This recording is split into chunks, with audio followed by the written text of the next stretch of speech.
राज्यसभा विधान परिषद निवडणुकांवरून सामनामधून काँग्रेसवर टीकास्त्र डागण्यात आले। लोकांनी महाविकास आघाडीला लोकसभेला चांगलं मतदान केलं होतं। सर्वाधिक 13 जागा काँग्रेसनं जिंकल्या।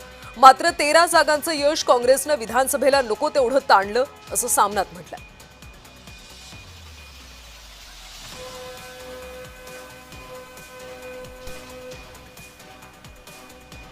सामनामधून काँग्रेसवर टीकास्त्र डागण्यात आलं। नेमकं काय म्हटलंय सविस्तरपणे पाहूया।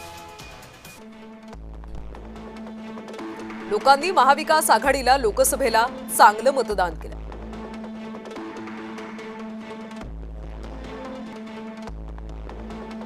मात्र विधानसभेला धक्कादायक निकाल लागला।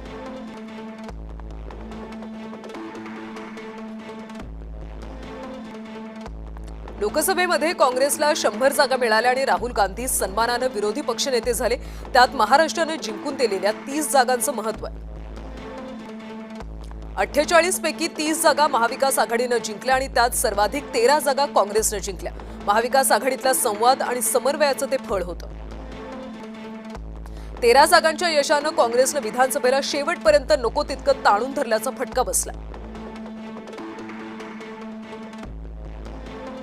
यानंतर विधानसभेचं अध्यक्षपद त्यांनी कुणाशीही विचार विनिमय न करता सोडलं।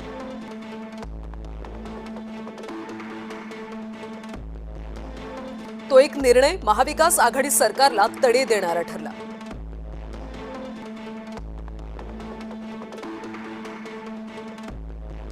आज महाराष्ट्रात जे अराजक निर्माण झाले त्याचं मूळ विधानसभा अध्यक्षपदाच्या तडकाफडकी दिलेल्या राजीनाम्यात आहे।